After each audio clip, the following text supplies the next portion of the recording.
Subscribe now and press the bell icon. Never miss an update. नमस्कार मित्रों, स्वागत करता हूं सबका इस YouTube चैनल पर जिसका नाम है स्टडी विद PN लोधा। साथियों, रीट शिक्षक भर्ती 2021 हेतु RBSc 12th साइकोलॉजी का टेस्ट नंबर 4 आज आपके लिए लेकर आया हूं, जिसमें आपको मनोविज्ञान के शानदार प्रश्न मिलेंगे कक्षा 12वीं की किताब से। तो साथियों, चलिए शुरू करते हैं इस वीडियो को। इसके पहले 3 टेस्ट ले चुका हूं RBSc 12th साइकोलॉजी से। नहीं देखे वीडियो तो प्लेलिस्ट बना रखी है, तीनों वीडियो आपको प्लेलिस्ट में मिल जाएंगे। तो चलिए शुरू करते हैं इस वीडियो को। आपके पहला क्वेश्चन आता है मित्रों, केटल के अनुसार किस बुद्धि का संबंध तर्कना क्षमता से होता है? तरल बुद्धि का, ठोस बुद्धि का, दोनों का, और इनमें से कोई नहीं। तो मित्रों, प्रश्न नंबर 1 का सही आंसर दीजिएगा कि जो केटल ने बुद्धि के 2 प्रकार बताए हैं, एक तो तरल बुद्धि और एक ठोस बुद्धि। इसमें तर्कना क्षमता जो होती है वो किसके अंतर्गत आएगी साथियों? तो प्रश्न नंबर 1 का जो सही आंसर है मित्रों वो रहेगा आपका तरल बुद्धि। देखिए, इन्होंने बताया है कि जो तर्कना क्षमता है इसका संबंध तरल बुद्धि से है, जबकि ठोस बुद्धि तथ्यात्मक ज्ञान से संबंधित होती है मित्रों। विकल्प नंबर 1 सही है प्रश्न संख्या 1 में। चलिए नेक्स्ट प्रश्न नंबर 2 देखेंगे। निम्न में से अंतर्नोद का चयन कीजिए। देखिए, 3 चीज़ें होती है, उपलब्धि, आवश्यकता, अंतर्नोद। तो यहाँ पर अंतर्नोद आपको बताना है कि पानी, भोजन, इनाम, भूख। इसमें से अंतर्नोद शब्द कौन सा है साथियों? तो देखिए, अगर बात करें पानी की तो पानी अंतर्नोद नहीं है, भोजन भी अंतर्नोद नहीं है, इनाम भी अंतर्नोद नहीं है, बल्कि अंतर्नोद है भूख। अंतर्नोद का मतलब होता है जिसको आप चालक भी कह सकते हो साथियों, जिसको इंग्लिश में कहा जाता है ड्राइव, जो आपको लक्ष्य की तरफ ले जाता है। जैसे व्यक्ति को भूख लगती है तो आवश्यकता उसे भोजन की रहेगी, ये तो भोजन की आवश्यकता रहेगी उसे, और ये जो भूख लग रही है जो उसे भोजन की तलाश करने को विवश कर देगी, उसको ही क्या कहा जाएगा? अंतर्नोद। जैसे भूख है, प्यास है, ये चीज़ें किसके अंतर्गत आ जाएगी साथियों? अंतर्नोद के अंतर्गत आ जाएगी। विकल्प नंबर 4 सही है आपका प्रश्न संख्या 2 में। नेक्स्ट प्रश्न नंबर 3 देखेंगे, लेकिन मैं आपको सूचित कर दूं साथियों कि जो 8 बजे टेस्ट की मैंने कल डाला था कि NCERT 6th क्लास की संपूर्ण पुस्तक से MCQs कल सुबह 8 बजे आएंगे, तो वो वीडियो 6 बजे ही मैं डाल चुका हूँ। 6 साढ़े 6 बजे के लगभग ये वो वीडियो मैं डाल चुका हूँ, और उसके जितने भी ऑब्जेक्टिव क्वेश्चन हैं बुक के अंदर, उन प्रश्नों को उस वीडियो में बताया गया है। उसमें साथियों भूगोल जो जीके है, जिसमें सिर्फ राजस्थान की नहीं, भारत की नहीं, विश्व की, तो भूगोल के प्रश्न हैं। अब देखिए, राजस्थान की जीके के भी प्रश्न आएंगे, लेकिन एक एक किताब को हम रोजाना एक एक किताब के प्रश्नों को हल करेंगे। जैसे भूगोल के प्रश्न हो चुके हैं कक्षा 6 के, तो अब कक्षा 6 के इतिहास के प्रश्नों को कर लेंगे, या फिर संस्कृति और कला के प्रश्नों को कर लेंगे। तो 3 दिन में आपके कक्षा 6 की SST की पूरी किताब हो जाएगी। फिर कक्षा 7 के चलाएंगे, तो इस प्रकार से 6, 7, 8, 9, 10 लगभग 20 से 25 दिन में जो NCERT की पुस्तकें हैं वो आपकी पूरी हो जाएगी। इसके बाद में आपके RBSc की पुस्तकें लाएंगे, RBSc जो पुस्तकें हैं उनकी टेस्ट सीरीज भी आएंगे। तो लगभग 40 दिन में मैक्सिमम ये दोनों ही 6 से लगा के 10वीं तक की जितनी भी किताबें हैं, ज़्यादा से ज़्यादा आपके 1000-2000 क्वेश्चन बनेंगे सभी किताबों से। तो उस टेस्ट सीरीज को आपको मिस नहीं करना है मित्रों। प्रश्न नंबर 3 है, दूसरे व्यक्ति की इच्छाओं, आवश्यकताओं एवं प्रेरणाओं को समझने की क्षमता कहलाती है शारीरिक गतिक बुद्धि, स्थानिक बुद्धि, व्यक्तिगत आत्मन बुद्धि और व्यक्तिगत अन्य बुद्धि। तो प्रश्न पूछ रहा है आपसे कि दूसरे व्यक्ति की इच्छाओं, मतलब दूसरे व्यक्ति की जो इच्छाएं हैं, उसकी क्या क्या आवश्यकताएं हैं, प्रेरणाएं हैं, इसको समझने की क्षमता व्यक्तिगत अन्य बुद्धि कहलाती है। व्यक्तिगत अन्य बुद्धि। जबकि व्यक्तिगत आत्मन बुद्धि में क्या होता है कि व्यक्ति खुद की सांवेगिक क्षमताओं को, खुद के जो इच्छाएं हैं, आवश्यकताएं, उसको समझता है। शारीरिक गतिक बुद्धि में गति से संबंधित चीज़ें होती है साथियों। स्थानिक बुद्धि में कल्पना से संबंधित चीज़ें आती है, स्थान विशेष से। तो यहाँ ऐसा तो पूछा नहीं है आपसे, दूसरे व्यक्ति की पूछे है, तो फिर व्यक्तिगत अन्य बुद्धि आपका राइट आंसर रहेगा प्रश्न संख्या 3 में। नेक्स्ट प्रश्न नंबर 4, पिछड़े बालकों को सिखाने की सर्वश्रेष्ठ विधि है दल शिक्षण, क्रियात्मक विधि, प्रदर्शन विधि और व्याख्या विधि। तो मित्रों, जो पिछड़े बालक है, देखिए पिछड़े बालकों की IQ होती है 80 से 90, और सिरिल बर्ड के अनुसार इनकी आयु क्या होती है 85। तो साथियों पिछड़े बालक जो होते हैं वो कक्षा में सामान्य बालकों की तरह शैक्षिक प्रगति नहीं कर पाते हैं और थोड़ा पिछड़ जाते हैं, तो ऐसे बालक की क्या कहलाते हैं, पिछड़े बालक कहलाते हैं। अब अगर आप इनको सिखाना चाहते हो तो सबसे बेस्ट विधि होती है क्रियात्मक विधि। क्रियात्मक विधि का मतलब होता है करके सीखना। और मैं आपको एक और बात बता दूं साथियों, जो पिछड़े बालकों की जो कक्षा है, इनकी कक्षा में विद्यार्थियों की अधिकतम संख्या 20 होनी चाहिए। अधिकतम विद्यार्थियों की संख्या इनकी कक्षा में कितनी हो सकती है, 20 हो सकती है, इससे ज़्यादा नहीं होनी चाहिए। तो यहाँ पर आपका विकल्प नंबर 2 सही है प्रश्न संख्या 4 में। नेक्स्ट प्रश्न नंबर 5 देखेंगे साथियों। वाक्य पूर्ति परीक्षण निम्न में से किसके अंतर्गत आता है? व्यवहारात्मक विश्लेषण तकनीक, अप्रक्षेपी तकनीक, प्रक्षेपी तकनीक और उपरोक्त सभी। तो साथियों जिसको SAT कहा जाता है, वाक्य पूर्ति परीक्षण, ये किसके अंतर्गत आएगा? तो व्यवहारात्मक विश्लेषण के अंतर्गत नहीं आता है साथियों ये, तो फिर सभी भी गलत हो गया। अब प्रक्षेपी के अंतर्गत या अप्रक्षेपी, दोनों में से बताना है साथियों। तो देखिए वाक्य पूर्ति परीक्षण है वो आता है प्रक्षेपी तकनीक के अंतर्गत। किसके अंतर्गत आता है? प्रक्षेपी तकनीक, जिसमें अचेतन मन के आधार पर व्यक्तित्व का अध्ययन किया जाता है। जैसे यहाँ पे अधूरा वाक्य होता है, इसमें 8-10 अधूरे वाक्य, जैसे मैं, मुझे, इस प्रकार से वाक्य की शुरुआत होती है और आगे रिक्त स्थान होता है। फिर व्यक्ति उन रिक्त स्थानों की पूर्ति अपने हिसाब से करता है। तो वो जो पूर्ति करता है वो अचेतन मन के आधार पर की जाती है साथियों। इसलिए तीसरा विकल्प यहाँ पर सही रहेगा प्रश्न संख्या 5 में। नेक्स्ट प्रश्न नंबर 6। एक कक्षा 10 के छात्र द्वारा फेल होने के डर से बीच में ही पढ़ाई छोड़ देना समायोजन की कौन सी युक्ति है? प्रक्षेपण, आत्मीकरण, पलायन और प्रतिगमन। तो साथियों कोई बालक है कक्षा 10 में पढ़ रहा है, उसको डर लग रहा है कि यार मैं कक्षा 10 में फेल हो जाऊंगा, तो उसने बीच में ही विद्यालय छोड़ दिया। तो फिर उसको कहेंगे साथियों पलायन। क्या कहेंगे उसको?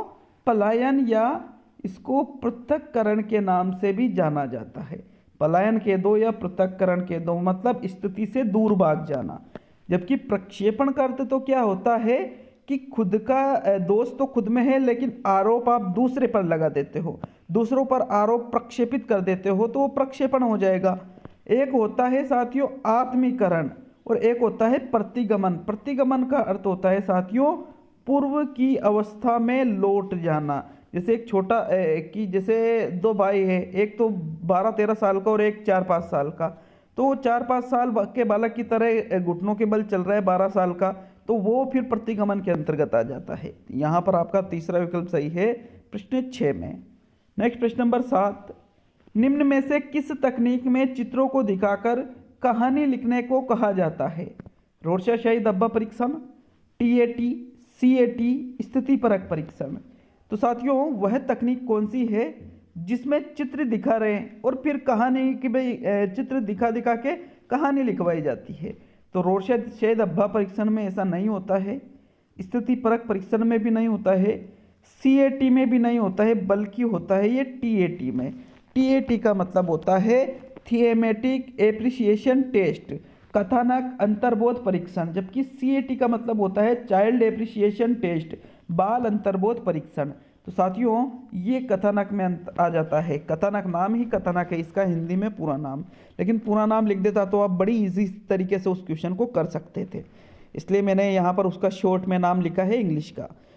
नेक्स्ट प्रश्न नंबर 8 देखेंगे साथियों। आपकी 8वां क्वेश्चन है अचेतन मन की अधिकता होती है इदम में, अहम में, परा अहम में और सभी में।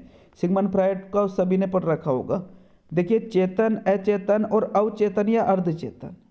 तो साथियों जो अर्धचेतन है, चेतन है, अचेतन है, तो यहाँ पर आपसे पूछा है अचेतन मन। तो मित्रों और व्यक्तित्व 3 प्रकार के बताए हैं, इदम, अहम, परा अहम। तो मित्रों यहाँ पर अचेतन मन की अधिकता इदम में होती है, जिसको आप कहते हैं इड। क्या कहा जाता है जिसको? इड, जिसको सुखेप्सा सिद्धांत भी कहा जाता है, जिसकी पार्श्विक प्रवृत्ति होती है साथियों, जो हमेशा येन केन प्रकरण सुख की प्राप्ति करना चाहता है। तो मित्रों प्रथम विकल्प आपका सही है। अहम वास्तविकता पर आधारित होता है और परा अहम देवत्व गुणों पर आधारित होता है साथियों। नेक्स्ट प्रश्न नंबर 9 देखेंगे।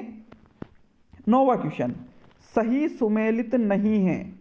तामसिक व्यक्तित्व, क्रोधी, घमंडी, अवसादग्रसित, आलस्य। गोलाकृतिक व्यक्तित्व, मोटे, गोल, मृदुल, शिथिल, सामाजिक एवं मिलनसार। टाइप ए व्यक्तित्व, धैर्य की कमी, उच्च अभिप्रेरणा, उतावलापन, स्वयं के पास समय की कमी। आयताकृतिक व्यक्तित्व, पतले, लंबे, सुकुमार, कुशाग्र बुद्धि, कलात्मक एवं अंतर्मुखी। तो साथियों इनमें से कौन सा सही सुमेलित नहीं है? प्रश्न नंबर 9 का आंसर दीजिएगा साथियों। मित्रों पहला विकल्प देखेंगे, तामसिक व्यक्तित्व।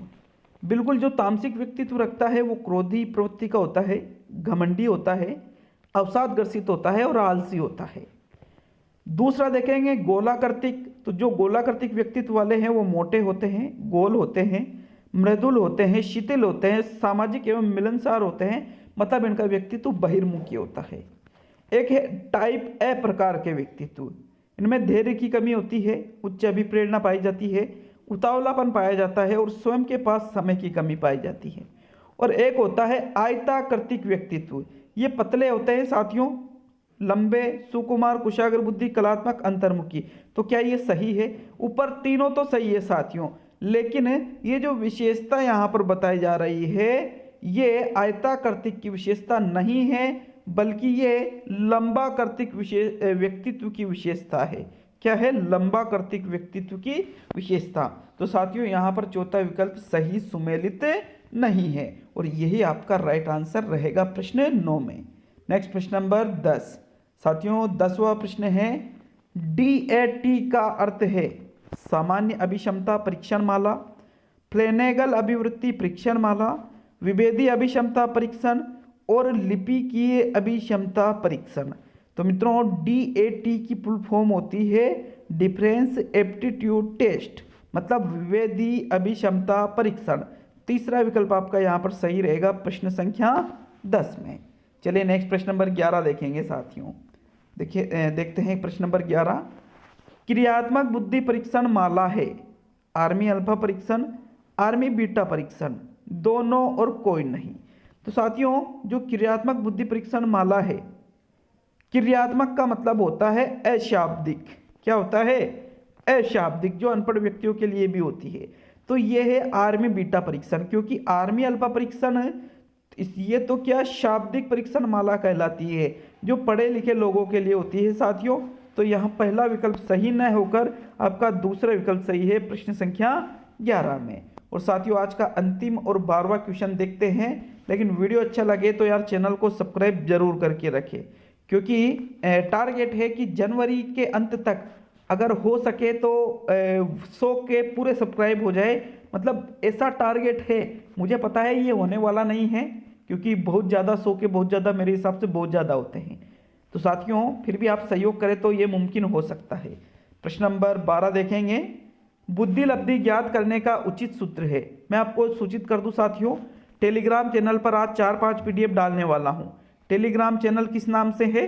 स्टडी विद PN लोधा के नाम से, उसको ज्वाइन कीजिएगा। इस पे आज आपके कम से कम 5 PDF आएगी, तो साथियों जरूर ज्वाइन कीजिएगा। निःशुल्क है सभी चीज़ें। NCERT का जो टेस्ट डाला है आज क्लास 6 का, वो भी PDF आ जाएगी, साथ में पिछले वीडियो की बहुत सारी PDF पे निःशुल्क मिल जाएगी साथियों वहाँ पर। प्रश्न नंबर 12, बुद्धि लब्धि ज्ञात करने का उचित सूत्र बताना है।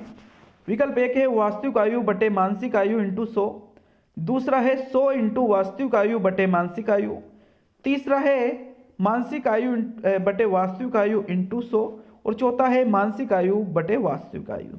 तो साथियों बुद्धि लब्धि ज्ञात कैसे की जाती है? ऊपर तो लिखा जाता है मानसिक आयु, नीचे लिखा जाता है वास्तविक आयु और इंटू किया जाता है 100। तो मानसिक आयु बटे वास्तविक आयु इंटू 100। विकल्प नंबर आपका यहाँ तीसरा सही है साथियों प्रश्न संख्या 12 में। बहुत बहुत धन्यवाद साथियों वीडियो पूरा देखने के लिए। आशा है आपको इस वीडियो से आपकी तैयारी में सहयोग जरूर मिला होगा साथियों। मिलते हैं अगले वीडियो में, बहुत ही जल्द अगला वीडियो भी आ रहा है साथियों, उसको भी जरूर अटेंड करिएगा, क्योंकि मुझे पता है कि तैयारी में एक एक प्रश्न की कितनी कीमत होती है साथियों। अच्छे से तैयारी कीजिएगा, नाम रोशन कीजिएगा घर वालों का, मेरा भी, ठीक है, मेरा भी थोड़ा थोड़ा सा, ज़्यादा नहीं थोड़ा थोड़ा सा।